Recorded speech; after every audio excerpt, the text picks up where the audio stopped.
ಓಂ ಶ್ರೀ ಗುರು ರಾಘವೇಂದ್ರಾಯ ನಮಃ.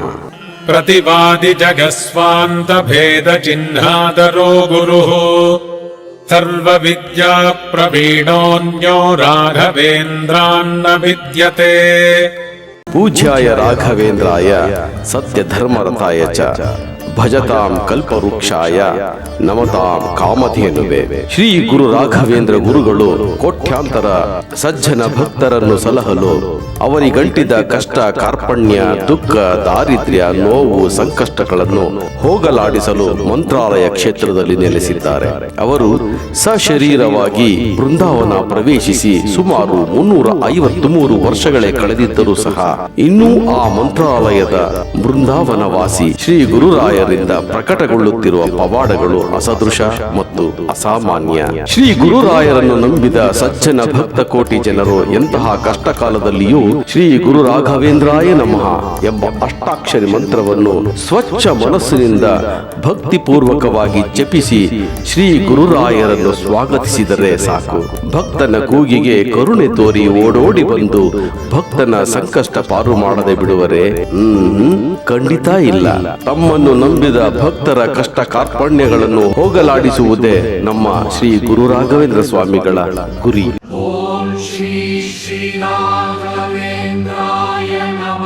ಅಂತಹ ಒಬ್ಬ ಶ್ರೀ ಗುರುರಾಯರ ಭಕ್ತ ತಿನ್ನಲು ಹಿಟ್ಟಿಲ್ಲದೆ ತನ್ನ ಸಂಸಾರವನ್ನು ತೂಗಿಸಲು ಆಗದೆ ಆತ್ಮಹತ್ಯೆ ಮಾಡಿಕೊಳ್ಳುವ ಹಂತಕ್ಕೆ ತಲುಪಿದಾಗ ಶ್ರೀ ಗುರುರಾಯರು ಅವರನ್ನು ಹೇಗೆ ಕಾಪಾಡಿದರು ಎಂದು ನೀವೇ ನೋಡಿ ಕೇಳಿ. ಶ್ರೀ ಗುರುರಾಯರ ಅನುಗ್ರಹಕ್ಕೆ ಪಾತ್ರರಾಗಿ.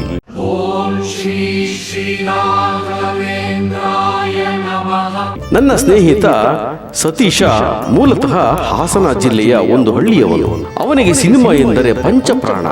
ಸಿನಿಮಾದಲ್ಲಿ ತಾನು ಏನಾದರೂ ಒಂದು ಕೆಲಸ ಮಾಡಬೇಕೆಂದು 1991ರಲ್ಲಿ ಹಾಸನದಿಂದ ಬೆಂಗಳೂರಿಗೆ ಬಸ್ ಹತ್ತಿ ಬಂದು ಸಿನಿಮಾ ಮಂದಿಯ ಮೂಲ ಸ್ಥಾನ ಗಾಂಧಿನಗರಕ್ಕೆ ತಲುಪಿ ಕೆಲವು ನಿರ್ದೇಶಕರು ಮತ್ತು ನಿರ್ಮಾಪಕರ ಬಳಿ ಕೆಲಸಕ್ಕೆ ಅಲೆದು ಸುಸ್ತಾಗಿ ಕೊನೆಗೂ ಒಬ್ಬ ನಿರ್ದೇಶಕರ ಬಳಿ ಸಹಾಯಕ ನಿರ್ದೇಶಕನಾಗಿ ಕೆಲಸಕ್ಕೆ ಸೇರಿಕೊಂಡು ಸಹ ನಿರ್ದೇಶಕನಾಗಿ ಬಡ್ತಿ ಪಡೆಯುತ್ತಾನೆ.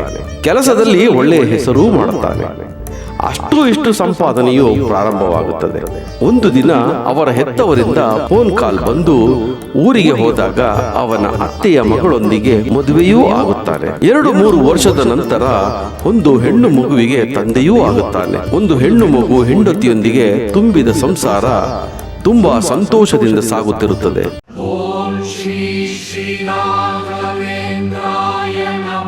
ಒಂದು ಸಿನಿಮಾ ನಂತರ ಮತ್ತೊಂದು ಸಿನಿಮಾ, ಒಳ್ಳೆಯ ಸಂಪಾದನೆ. ಹೀಗೆ ಕಾಲ ಉರುಳುತ್ತಿದ್ದಂತೆ ಗಂಡಾಗಲಿ ನನಗೊಂದು ಗಂಡಾಗಲಿ ಎಂದುಕೊಂಡು 3 ಹೆಣ್ಣು ಮಕ್ಕಳ ತಂದೆಯಾಗುತ್ತಾನೆ. ಆ ವೇಳೆಯಲ್ಲಿ ಸಂಪಾದನೆ ಚೆನ್ನಾಗಿದ್ದ ಕಾರಣ ಇಂಗ್ಲಿಷ್ ಮೀಡಿಯಂ ಪ್ರೈವೇಟ್ ಸ್ಕೂಲ್ನಲ್ಲಿ ವಿದ್ಯಾಭ್ಯಾಸಕ್ಕೆ ಸೇರಿಸುತ್ತಾರೆ. ಸಂಪಾದನೆ ಚೆನ್ನಾಗಿದ್ದ ಕಾರಣ ಎಲ್ಲವೂ ಚೆನ್ನಾಗಿಯೇ ನಡೆದುಕೊಂಡು ಹೋಗುತ್ತಿರುತ್ತದೆ.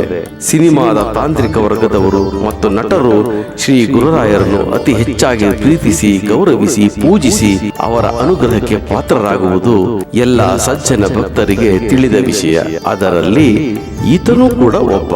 ತನ್ನ ಮನೆಯಲ್ಲಿ ಶ್ರೀ ಗುರುರಾಯರ ಫೋಟೋ ಇಟ್ಟು ಪ್ರೀತಿಸಿ ಗೌರವಿಸಿ ಪೂಜಿಸುವುದೇ ಇವನ ದಿನದ ಕಾಯಕ. ಶ್ರೀ ಗುರುರಾಯರನ್ನು ನೆನೆಯದೆ ಇವನ ದಿನಚರಿ ಪ್ರಾರಂಭವಾಗುವುದೇ ಇಲ್ಲ. ಅಂತಹ ಶ್ರೀ ಗುರುರಾಯರ ಪರಮ ಭಕ್ತ. ಶ್ರೀ ಗುರುರಾಯರೆಂದರೆ ಇವನಿಗೆ ಎಲ್ಲಿಲ್ಲದ ಪ್ರೀತಿ ಪ್ರಾಣ. ಅದೇ ರೀತಿ ಇವನಿಗೆ ಶ್ರೀ ಗುರುರಾಯರ ಅನುಗ್ರಹವೂ ಇತ್ತು. ಒಳ್ಳೆಯ ಧರ್ಮಪತ್ನಿ ಮತ್ತು 3 ಹೆಣ್ಣು ಮಕ್ಕಳೊಂದಿಗೆ ಸಂತೋಷದಿಂದ ಸಂಸಾರ ಸಾಗುತ್ತಿತ್ತು.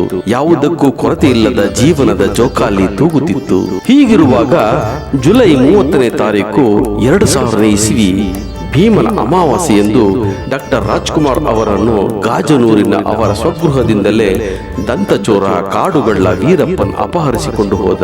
ಅಂದಿನಿಂದಲೇ ಕನ್ನಡ ಚಲನಚಿತ್ರರಂಗಕ್ಕೆ ಮೋಡ ಮುಸುಕಿದ ವಾತಾವರಣ ಪ್ರಾರಂಭವಾಗಿ ಚಲನಚಿತ್ರದ ಎಲ್ಲಾ ಚಟುವಟಿಕೆಗಳು ಸ್ತಬ್ಧವಾಗಿ ಬಿಟ್ಟವು. ಚಲನಚಿತ್ರ ರಂಗದಲ್ಲಿ ಯಾರಿಗೂ ಕೆಲಸವಿಲ್ಲ. ಚಲನಚಿತ್ರ ರಂಗವನ್ನೇ ನಂಬಿದ ನಟರಿಗೆ ತಂತ್ರಜ್ಞರಿಗೆ ತಿನ್ನಲು ಅನ್ನ ಕೂಡ ಇಲ್ಲದೆ ಹಾಹಾಕಾರ ಪ್ರಾರಂಭವಾಯಿತು. ಕೈಯಲ್ಲಿ ಕೆಲಸವಿಲ್ಲವೆಂದರೆ ಕಾಸಿಲ್ಲ. ಯಾರ ಹತ್ತಿರ ಸಾಲ ಕೇಳುವ ಹಾಗೂ ಇಲ್ಲ. ಯಾಕೆಂದರೆ ಸಿನಿಮಾ ರಂಗದಲ್ಲಿ ಎಲ್ಲ ತಂತ್ರಜ್ಞರದ್ದು ಇದೇ ಪರಿಸ್ಥಿತಿ. ಈ ಕಡೆ ಮನೆ ಬಾಡಿಗೆ ಕಟ್ಟಬೇಕು, ಮಕ್ಕಳ ಶಾಲೆಯ ಫೀಸು, ಕರೆಂಟ್ ಬಿಲ್ಲು, ಮನೆ ರೇಷನ್, ಹೀಗೆ ಸಾಲು ಸಾಲು ಪ್ರಾಬ್ಲಮ್ ಮೇಲೆ ಪ್ರಾಬ್ಲಮ್. ಮನೆಯಲ್ಲಿ ತಿನ್ನುವ ಮಕ್ಕಳು ಹಸಿವಿನಿಂದ ಬಳಲುವಂತಾಯಿತು. ಏನು ಮಾಡಬೇಕೆಂದು ತೋಚದೆ ಹೆಂಡತಿ ಮಕ್ಕಳನ್ನು ಹೆಂಡತಿಯ ತವರು ಮನೆಗೆ ಕಳುಹಿಸುತ್ತಾನೆ. ಯಾವುದೇ ಕಾರಣಕ್ಕೂ ಹೆಂಡತಿ ಮಕ್ಕಳನ್ನು ಬಿಟ್ಟಿರದೇ ಇರುವ ಈತ ಈಗ ಹೆಂಡತಿ ಮಕ್ಕಳಿಂದ ದೂರ ಇರುವ ಪರಿಸ್ಥಿತಿ ಬಂದಿದೆ. ಒಂದು ಕಡೆ ಸಾಲಗಾರರ ಚಿಂತೆ, ಮತ್ತೊಂದು ಕಡೆ ಹೆಂಡತಿ ಮಕ್ಕಳು ತವರಿಗೆ ಕಳುಹಿಸಿದ್ದ ಚಿಂತೆ. ಒಂಟಿತನದ ಕೊರಗು ದಿನದಿನವೂ ಅವನನ್ನು ಕಾಡತೊಡಗಿತು.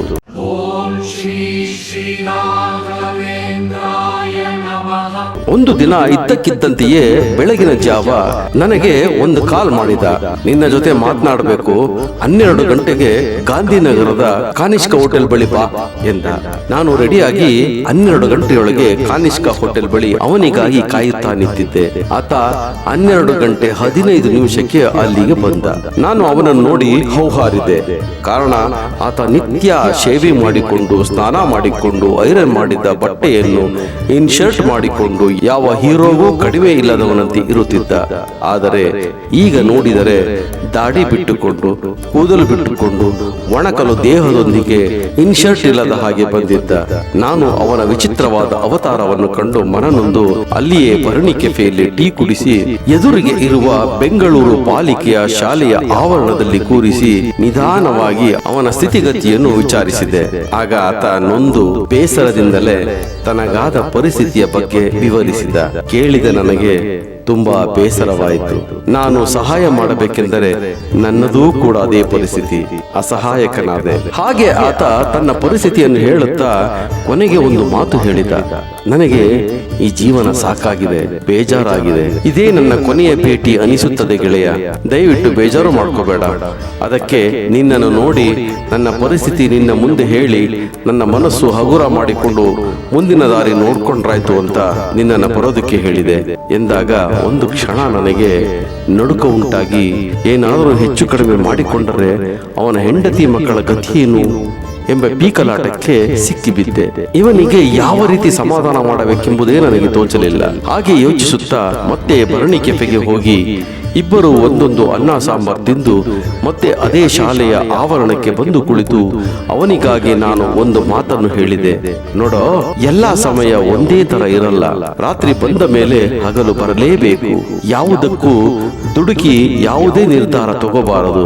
ನಮ್ಮಂತಹ ಭಕ್ತರಿಗೆ ಇಂತಹ ಸಮಯದಲ್ಲಿ ಶ್ರೀ ಗುರುರಾಯರೇ ಒಂದು ಒಳ್ಳೆಯ ದಾರಿ ತೋರಿಸುತ್ತಾರೆ. ಯಾವುದಕ್ಕೂ ಹೆದರಬೇಡ. ನೀನು ಕೂಡ ರಾಯರ ಭಕ್ತ.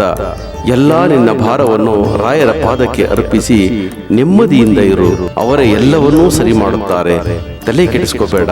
ನಿನ್ನ ಜೀವಕ್ಕೆ ಏನೂ ಮಾಡ್ಕೊಳ್ಳಲ್ಲ ಅಂತ ಮಾತು ಕೊಡು ಎಂದು ಅವನಿಂದ ಮಾತು ತಗೊಂಡು ನನ್ನ ಹತ್ತಿರ ಇದ್ದ 50 ರೂಪಾಯಿಯನ್ನು ಅವನ ಜೇಬಿಗೆ ಇಟ್ಟು, ಹೋಗು, ಇದರಲ್ಲಿ ರಾಯರಿಗೆ ಕರ್ಪೂರ ಹಚ್ಚು, ನಿನ್ನ ತೊಂದರೆಗಳನ್ನು ಅವರ ಮುಂದೆ ಹೇಳಿಕೊ, ಎಲ್ಲಾ ಸರಿ ಮಾಡುತ್ತಾರೆ ಎಂದು ಅವನಿಗೆ ಸಮಾಧಾನ ಮಾಡಿ ಕಳುಹಿಸಿದೆ.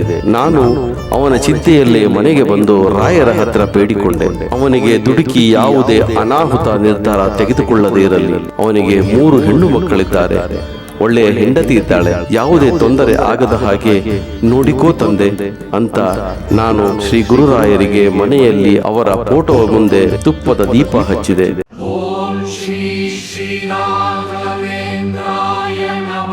ಮಾರನೇ ದಿನ ಬೆಳಗಿನ ಜಾವ ಆತ ನನಗೆ ಕಾಲ್ ಮಾಡಿ ಮತ್ತೆ ಯಥಾ ಪ್ರಕಾರ 12 ಗಂಟೆಗೆ ಅದೇ ಗಾಂಧಿನಗರದ ಕಾನಿಷ್ಕ ಹೋಟೆಲ್ ಬಳಿ ಬರೋದಿಕ್ಕೆ ಹೇಳಿದ.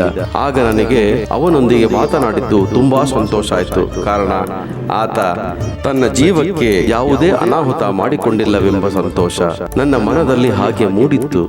ನಾನು ಅವಸರವಾಗಿ ರೆಡಿಯಾಗಿ 12 ಗಂಟೆಗೆ ಅವನು ಹೇಳಿದ ಸ್ಥಳಕ್ಕೆ ಹೋದೆ. ಆತ ನಾನು ಬರುವ ಮೊದಲೇ ಅಲ್ಲಿಗೆ ಬಂದಿದ್ದು. ಆತ ಮೊದಲಿನಂತೆಯೇ ಶೇವಿಂಗ್ ಮಾಡಿಕೊಂಡು ನೀಟಾದ ಐರನ್ ಬಟ್ಟೆ ಇನ್ಶರ್ಟ್ ಮಾಡಿಕೊಂಡು ಮೊದಲಿನಂತೆಯೇ ಮುಖದಲ್ಲಿ ಒಳ್ಳೆಯ ಮಂದಹಾಸ ತುಂಬಿಕೊಂಡು ಖುಷಿ ಖುಷಿಯಾಗಿ ನಿಂತಿದ್ದ. ನಾನು ನೋಡಿ ಒಂದು ಕ್ಷಣ ಹೌಹಾರಿ ಬಿಟ್ಟೆ. ನಿನ್ನೆ ಹುಚ್ಚನಂತೆ ಬಂದವನು ಹಿಂದೆ ಮತ್ತೆ ಮೊದಲಿನ ಹೀರೋನಂತೆ ಬಂದಿದ್ದಾನಲ್ಲ, ಏನಿದು ವಿಚಿತ್ರ ಎಂದು ಮನದಲ್ಲಿಯೇ ಪ್ರಶ್ನಿಸಿಕೊಂಡೆ. ನನ್ನ ನೋಡಿದ ತಕ್ಷಣವೇ ಓಡಿ ಬಂದು ನನ್ನನ್ನು ರೋಡಿನಲ್ಲಿಯೇ ಬಿಗಿದಪ್ಪಿಕೊಂಡು ಬಿಟ್ಟ. ಕಾರಣ ಕೇಳಿದಾಗ ಅದು ಹಾಗೆ ಹೇಳೋದಲ್ಲ, ಬಾ ಎಂದು ಮೂವಿ ಲ್ಯಾಂಡ್ ಥಿಯೇಟರ್ ಎದುರಿಗಿರುವ ಒಂದು ಅಯ್ಯಂಗಾರ್ ಬೇಕರಿಗೆ ಕರೆದುಕೊಂಡು ಬಂದು ಸ್ವೀಟ್ ತೆಗೆದುಕೊಂಡು ಒಂದು ಪೀಸನ್ನು ನನ್ನ ಬಾಯಲ್ಲಿಟ್ಟು ನನ್ನ ಬಾಯಿ ಸಿಹಿ ಮಾಡಿ ಅಲ್ಲೇ ಎದುರಿಗೆ ಇರುವ ಹೋಟೆಲ್ಗೆ ಕರೆದುಕೊಂಡು ಬಂದು ನಿನಗೇನು ಬೇಕು ತಗೋ ಎಂದ. ಏನೋ ಇದೆಲ್ಲ, ನಿನ್ನೆ ಒಂದು ತರ ಮಾತನಾಡಿದವನು ಇವತ್ತು ಇಷ್ಟು ಖುಷಿಯಾಗಿ ಸ್ವೀಟ್ ಎಲ್ಲ ಕೊಡ್ತಿದ್ದೀಯಾ, ಏನಾಯಿತು ನನ್ನ ಮುಂದೆ ಸ್ವಲ್ಪ ಹೇಳೋ ಎಂದೆ. ಆಗ ಆತ, ನೀನು ನಿನ್ನೆ ಹೇಳಿದ್ದು 100ಕ್ಕೆ 100 ಸತ್ಯ ಕಣೋ. ಆತುರದಲ್ಲಿ ಯಾವುದೇ ಕಾರಣಕ್ಕೂ ಬುದ್ಧಿ ಕೊಟ್ಟು ಯಾವುದೇ ಅನಾಹುತ ಮಾಡ್ಕೋಬಾರ್ದು. ರಾತ್ರಿ ಬಂದ ಮೇಲೆ ಹಗಲು ಬಂದೇ ಬರುತ್ತೆ. ನಮ್ಮಂತಹ ಭಕ್ತರಿಗೆ ಶ್ರೀ ಗುರುರಾಯರು ಒಂದು ಒಳ್ಳೆಯ ದಾರಿ ತೋರಿಸುತ್ತಾರೆ ಅಂತ ನೀ ಹೇಳಿದ ಮಾತನ್ನು ಇವತ್ತು ಗುರುರಾಯರು ನಿಜ ಮಾಡಿಬಿಟ್ಟರು ಕಣೋ. ನಮ್ಮಂತವರ ಪಾಲಿಗೆ ಶ್ರೀ ಗುರುರಾಯರೇ ಕಲ್ಪವೃಕ್ಷ ಕಾಮಧೇನು ಕಣೋ ಎಂದು ಹೇಳಿದಾಗ ಒಂದು ಕ್ಷಣ ನನ್ನ ಮೈಯೆಲ್ಲ ರೋಮಾಂಚನವಾಯಿತು. ನಾನು ಮತ್ತೆ ಏನಾಯ್ತೋ ಅಂತದ್ದು ಏನಾಯ್ತು ಎಂದು ಪ್ರಶ್ನಿಸಿದಾಗ, ನಿನ್ನೆ ನೀನು ಕೊಟ್ಟ 50 ರೂಪಾಯಿಯಲ್ಲಿ ಇಲ್ಲೇ ಇರೋ ಪ್ರಾವಿಷನ್ ಸ್ಟೋರ್ನಲ್ಲಿ 5 ರೂಪಾಯಿ ಕೊಟ್ಟು ಕರ್ಪೂರ ತಗೊಂಡು ಶ್ರೀ ಗುರುರಾಯರನ್ನೇ ನೆನೆದು, ಶ್ರೀ ಗುರುರಾಯರೇ, ನನ್ನದು ಇದು ಕೊನೆಯ ಪ್ರಯತ್ನ, ನೀವು ಇದ್ದೀರಾ ಎಂದುಕೊಂಡು ಈ ಕರ್ಪೂರ ತಗೋತಾ ಇದ್ದೀನಿ. ಇದನ್ನ ಮನೆಗೆ ಬಂದು ನಿಮ್ಮ ಮುಂದೆ ಹಚ್ಚುವುದರೊಳಗೆ ನನಗೆ ಸಿಹಿ ಸುದ್ದಿ ಕರುಣಿಸುತ್ತೀರಾ ಅಂದುಕೊಂಡಿದ್ದೇನೆ ಎಂದು ಮನದಲ್ಲಿಯೇ ಬೇಡಿಕೊಂಡು ಮೆಜೆಸ್ಟಿಕ್ ಕಡೆಗೆ ಹೋಗಿ ಮನೆಗೆ ಬಸ್ ಹತ್ತಿದೆ ಕಣೋ ಎಂದಾಗ, ಆಮೇಲೆ ಏನಾಯ್ತು ಎಂದು ಆಶ್ಚರ್ಯದಿಂದ ಕೇಳಿದೆ. ಆತ ಬಸ್ ಹತ್ತಿ ನನ್ನ ಏರಿಯಾಕ್ಕೆ ಟಿಕೆಟ್ ತಗೊಂಡು ಬಸ್ಸಿನಲ್ಲಿ ಎಡಬದಿಯ ಡಬಲ್ ಸೀಟ್ ನಲ್ಲಿ ಕುಳಿತುಕೊಂಡೆ. ಬಸ್ಸು ಮಲ್ಲೇಶ್ವರಂ ದಾಟಿರಬೇಕು. ಹಾಗೆ ನನ್ನ ಬಲಬದಿಯ ಎದುರಿನ ಸೀಟಿನ ಕೊನೆಯ ತುದಿಯ ಸಂಧಿಯಲ್ಲಿ ನನಗೆ 100 ರೂಪಾಯಿಯ ನೋಟು ಕಾಣಿಸ್ತು. ನೋಡಿ ನಾನು ಹಾಗೆ ಶಾಕ್ ಆದೆ. ಹೇಗೆ ತಗೋಬೇಕು ಎಂಬ ಚಿಂತೆಗೆ ಈಡಾದೆ. ಏಕೆಂದರೆ ಆ ಸೀಟಿನಲ್ಲಿ ಜನ ಕುಳಿತಿದ್ದಾರೆ, ಹಿಂದಿನ ಸೀಟಿನಲ್ಲಿಯೂ ಜನ ಕುಳಿತಿದ್ದಾರೆ. ಏನು ಮಾಡೋದು ಎಂದುಕೊಂಡು ಆ 100 ರೂಪಾಯಿ ನೋಟನ್ನೇ ನೋಡಿಕೊಂಡು ಕುಳಿತೆ. ನಂತರ ಮಲ್ಲೇಶ್ವರಂನ ಮುಂದಿನ ಸ್ಟಾಪಿನಲ್ಲಿ ಆ ಹಿಂದಿನ ಸೀಟಿನಲ್ಲಿ ಕುಳಿತ 3 ಇಳಿದು ಹೋದರು. ನಂತರ ನಾನು ಸಡನ್ ಆಗಿ ಆ 3 ಕುಳಿತ ಸೀಟಿಗೆ ಶಿಫ್ಟ್ ಆದೆ. ಆ 100 ರೂಪಾಯಿ ನೋಟು ಇದ್ದ ಜಾಗದ ಹಿಂದಿನ ಸೀಟಿನಲ್ಲಿ ಕುಳಿತು ಆ ಕಡೆ ಈ ಕಡೆ ನೋಡಿ ಯಾರೂ ನನ್ನನ್ನು ಗಮನಿಸದೆ ಇದ್ದಾಗ ಆ 100 ರೂಪಾಯಿ ನೋಟಿಗೆ ಕೈ ಹಾಕಿದೆ. ಅದು ಬರೀ 100 ರೂಪಾಯಿ ನೋಟ್ ಆಗದೆ 100 ರೂಪಾಯಿಯ ಬಂಡಲ್ ಆಗಿತ್ತು. ಅದನ್ನು ತೆಗೆದುಕೊಂಡು ಅಲ್ಲಿಯೇ ಮುಂದಿನ ಸ್ಟಾಪಿನಲ್ಲಿ ಇಳಿದು ಎಣಿಸಿ ನೋಡಿದಾಗ ಅದರಲ್ಲಿ ಬರೋಬ್ಬರಿ 28,000 ರೂಪಾಯಿಗಳಿದ್ದವು. ಇದನ್ನು ನೋಡಿ ನನಗೆ ತುಂಬಾ ಖುಷಿಯಾಯಿತು ಮತ್ತು ಅದನ್ನು ಆ ಸೀಟಿನ ಸಂಧಿಯಲ್ಲಿ ಯಾರು ಇಟ್ಟಿರಬೇಕು ಎಂಬ ಪ್ರಶ್ನೆಯೂ ಕಾಡತೊಡಗಿತು. ಆಗ ನನ್ನ ಮನಸ್ಸಿನಲ್ಲಿ ಹುಟ್ಟಿದ್ದು, ಬಸ್ಸಿನಲ್ಲಿ ಅಷ್ಟೊಂದು ಜನ ಇದ್ದರೂ ಯಾರ ಕಣ್ಣಿಗೂ ಕಾಣದ ಆ ಹಣ ನನ್ನ ಕಣ್ಣಿಗೆ ಹೇಗೆ ಬಿತ್ತು ಎಂಬ ಪ್ರಶ್ನೆ ನನ್ನಲ್ಲಿ ಕಾಡತೊಡಗಿತು. ಮತ್ತು ನನ್ನ ಸಾಲವೂ ಕೂಡ 27,000 ಇದ್ದದ್ದು ನನಗೆ ಸಿಕ್ಕ ದುಡ್ಡು 28,000 ರೂಪಾಯಿ ಆಗಿದ್ದರಿಂದ ಇದು ಶ್ರೀ ಗುರುರಾಯರೇ ಇದನ್ನು ನನಗೆ ಕರುಣಿಸಿರಬೇಕು ಎಂದು ಭಾವಿಸಿದೆ ಎಂದು ತಿಳಿಸಿದ ಆತನಿಗಿದ್ದ 27,000 ರೂಪಾಯಿ ಸಾಲವನ್ನು ತೀರಿಸಿ ತನ್ನೂರಿಗೆ ಹೋಗಿ ಹೆಂಡತಿ ಮಕ್ಕಳನ್ನು ಕರೆದುಕೊಂಡು ಮಂತ್ರಾಲಯಕ್ಕೆ ಹೋಗಿ ಶ್ರೀ ಗುರುರಾಯರ ದರ್ಶನ ಮಾಡಿ ಬರುತ್ತೇನೆ ಎಂದು ಹೇಳಿ ಹೊರಟ. ನನಗೆ ತುಂಬಾ ಸಂತೋಷವಾಯಿತು. ನಮ್ಮಂತ ಸಜ್ಜನ ಭಕ್ತರ ಬಾಳಿಗೆ ಕಷ್ಟದ ಕಾಲದಲ್ಲಿ ಕೈ ಹಿಡಿದು ಎತ್ತಿ ಹಿಡಿಯುವವರೇ ನಮ್ಮ ಶ್ರೀ ಗುರುರಾಯರು ಎಂದು ಸಾಬೀತಾಯಿತು.